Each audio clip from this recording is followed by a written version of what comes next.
say Ghana for a tour about a sound monster say or more air to a day ama John Dramani Mahama now what a year Jumapa a day ama Ghana and you need to say on the 7th and I just say yes swearing in it say and just say I will say I was the best I just say a parcel and Ghana had you now could be a flag star house to the and I just say yeah I'm also grand now a one same and I just say a year Haruna Idusu and Sembi Abegu a power so Ghana for the winner I shock in summer or Kafa John Dramani Mahama Yoko now you move in some name could see him but I'm some say aha I would see me like here videos over share not just say a Nigeria one and forget to say we Jana away a comment session I say a day I'm a Yamura in some. Well, we'll talk about it. Let's get to the grounds now for that reaction. Constitutional, administrative and legal reforms in order to strengthen Ghana's institution, and he's given fidelity to his promise to run a 24-hour economy. I should think that he should grant some strategic incentives to some major industrialists into the manufacturing sector who can employ 1,000 to 2,000 people, whether in Ashanti or Puno or Northern Region or Upper West. Then they can give life to the public sector reforms that will respond to that need.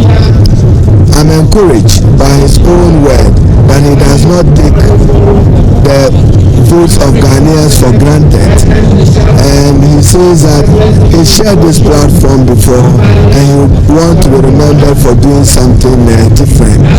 Parliament is currently sitting here. Ordinarily where you are granting this interview is wrong, because this parliament sitting we are still following proceedings as the speaker directs them.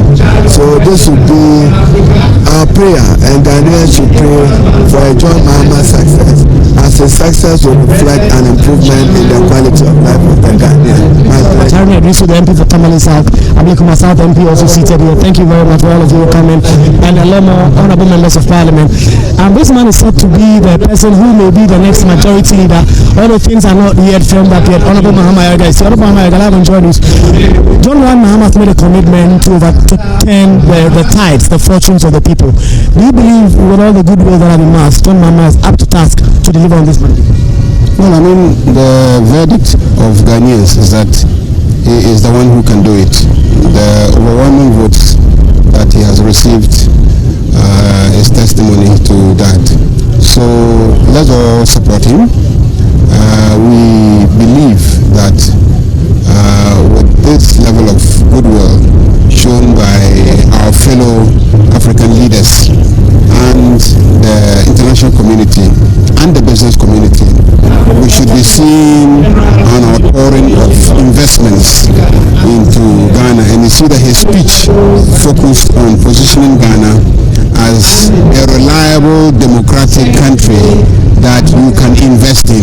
That essentially is the theme of the message that he has just given, that Ghana is a reliable democratic country that you can invest in, because our democracy has been tried and tested and proven to endure and can stand any challenge.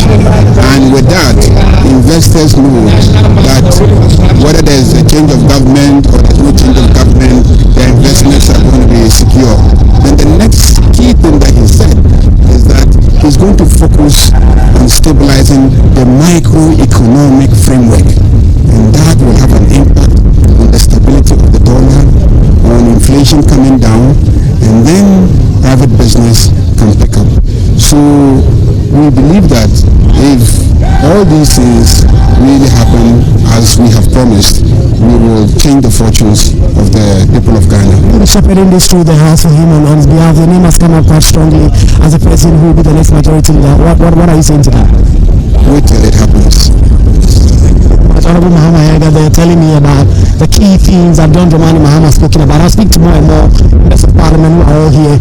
You see the mention. Honorable Kofi Adams is here. Mention. Anyhow, well, I think Martin said you tell him mention, and I'll come to you pretty shortly. But if you've heard the president speak, and he has outlined what the main focus is going to be. do you recognize also the tough task that is ahead for him to be able to turn the tide and get things running?